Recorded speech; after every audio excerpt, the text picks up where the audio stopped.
Utah State Senator Mike Lee recently worked with the Blue Ribbon Coalition to create a bill enshrining access for people with disabilities into natural areas.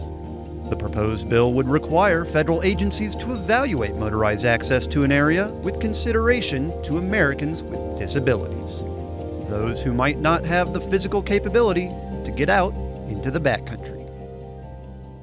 My organization represents hundreds of thousands of Americans across the nation, and every time we get announcements of road and route closures on public land, we hear from our disabled members that they feel discriminated against by that they can no longer now go access places that they really only could access with motorized recreation. And so we heard that problem enough times that we took it to Senator Mike Lee's office and said, what do you think we could do to solve this problem? Because we had taken these challenges to court. We just weren't successful. So we decided if we could codify those protections into law, that would give important protections to these Americans with disabilities.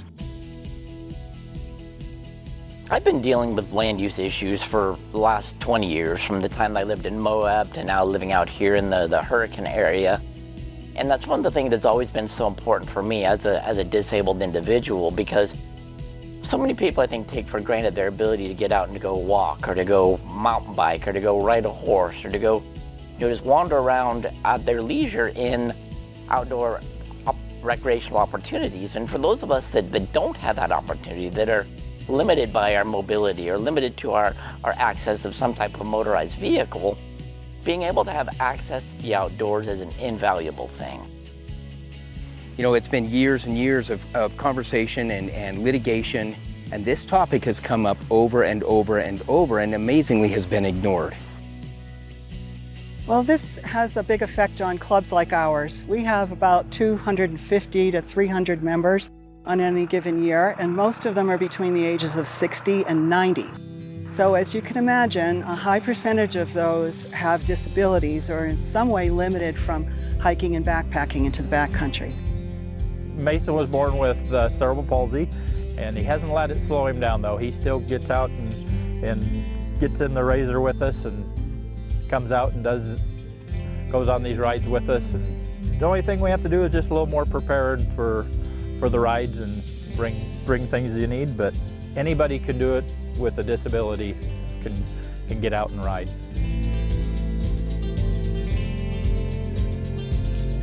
It's amazing how good it is for me personally to get out and to be able to recreate and to be out in the outdoors in my Jeep. The amazing calm it brings me to be able to be out in nature, the ability to be able to commune with nature and to be able to have that opportunity that in so many areas I wouldn't be able to have. You know, my time in Moab, I was there for almost 14 years, and I got so tired of seeing all these trails closed and limited access, which basically meant for those of us that are disabled that couldn't walk or mountain bike, well, that means you can't ever go there. This bill would require 2.5 miles of authorized roads for every square mile of public land. If passed, it will not affect the 1.9 million acres of Utah wilderness, because by definition, wilderness areas have no roads. This legislation is less about creating new roads and more about keeping access open to roads which already exist. This will enable disabled and elderly citizens to be able to access public lands via motorized vehicles that are currently being closed. As outdoor recreation becomes more popular, all the different user groups are finding ways to accommodate this.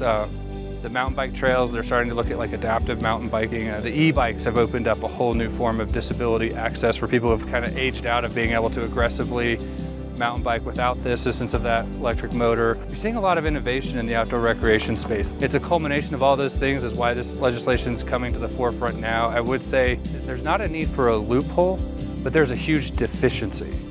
And they are not required to analyze the impact of their decisions on Americans with disabilities. Americans with disabilities are a protected class under the law and under the Constitution.